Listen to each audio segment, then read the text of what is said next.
Tistou of the Green Thumbs by Maurice Druon. Chapter 6, in which Tistou has a gardening lesson and discovers that he has green thumbs. Tistou put on his straw hat for his gardening lesson. It was the first experiment in the new system. Mr. Father had thought it logical to begin with the garden. After all, a gardening lesson was fundamental, a lesson about the earth on which we walk, and which produces the vegetables we eat, and the hay upon which animals feed till they are fat enough to be eaten too. The earth, Mr. Father had said, is the origin and basis of all else. I hope to goodness I don't go to sleep again, thought Tistou as he went to his lesson. Mr. Moustache, the gardener, having been warned by Mr. Father, was awaiting his pupil in the greenhouse. Mr. Moustache was a lonely old man. He talked little and was not always very good-tempered. An extraordinary thicket, white as snow, grew under his nose.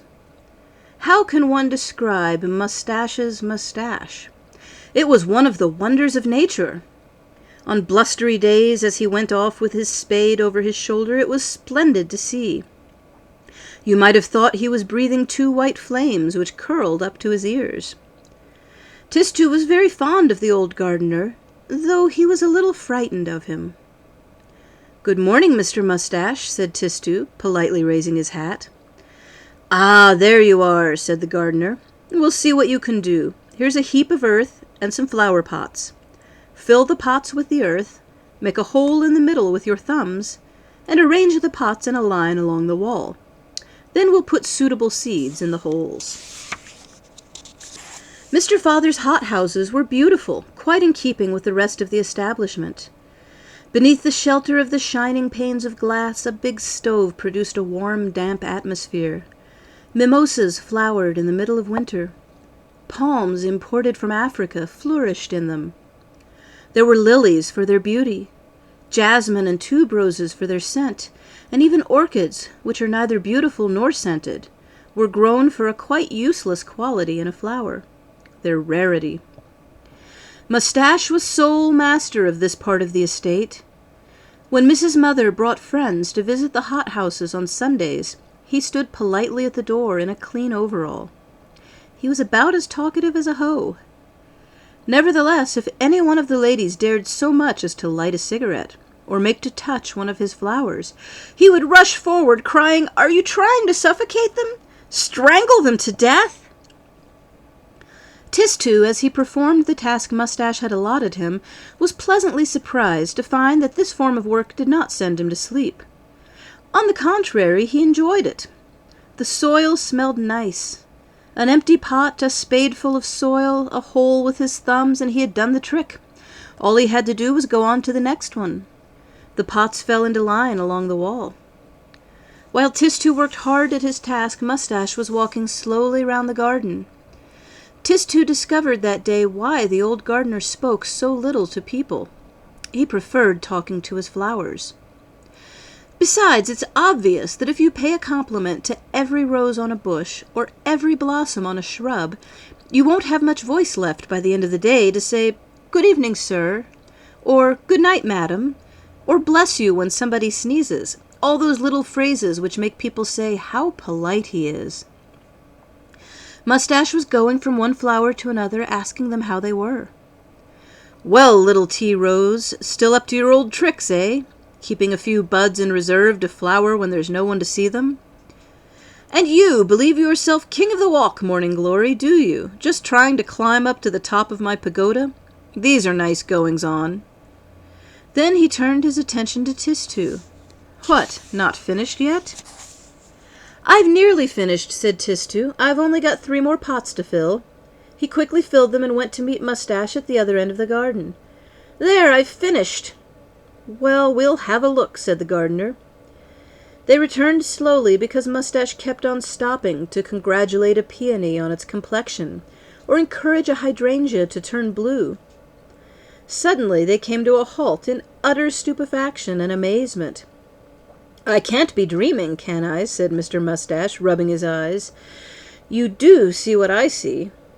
"Yes, I do, Mr. Moustache." Under the wall, just a few yards away, every pot Tistou had filled had flowered. In 5 minutes! Don't let's make any mistake about it. Here was no question of merely a few pale, hesitant shoots. Not at all. Every pot contained a splendid begonia. Together they formed a thick red hedge. "It's unbelievable," said Moustache. "It takes at least 2 months to grow begonias like these." But a prodigy is a prodigy. One begins by establishing its undeniable existence, and then one goes on to try to explain it. "But we didn't put any seeds in the pots, Mr. Moustache," said Tistou. "So where do the flowers come from?" "It's most mysterious," said Moustache. "Very mysterious indeed." And he suddenly took Tistou's little hands in his own calloused ones and said, "Show me your thumbs." He turned his pupil's thumbs this way and that, examined them in the shade and in the sunlight. "My boy," he said at last, after deep reflection, "something very astonishing and extraordinary has happened to you. You've got green thumbs." "Green!" cried Tistou in surprise. "They look pink to me, and at the moment rather dirty. They're certainly not green."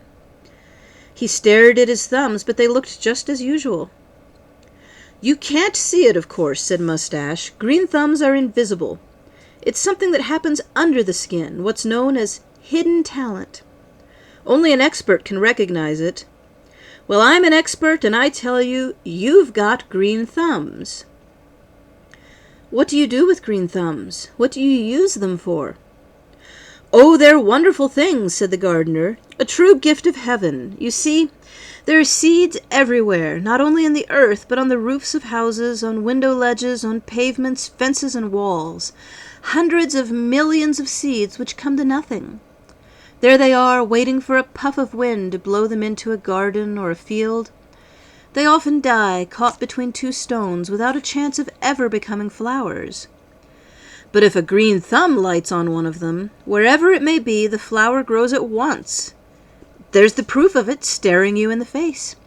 Your thumbs have lighted on begonia seeds hidden in the earth, and you can see the results for yourself. Believe me, I envy you. Green thumbs would have been very useful to me in my profession." Tistou showed no apparent enthusiasm at this revelation. "They'll say I'm not like other people again," he muttered. "The best thing," Moustache said, "is to tell no one about it. What's the use of merely making people curious or jealous? Hidden talent often leads to trouble. You've got green thumbs, and that's a fact. Well, keep it to yourself. It'll be our secret." And in the notebook provided by Mr. Father, and which Tistou had to get signed at the end of every lesson, Moustache wrote, "The boy shows promise as a gardener."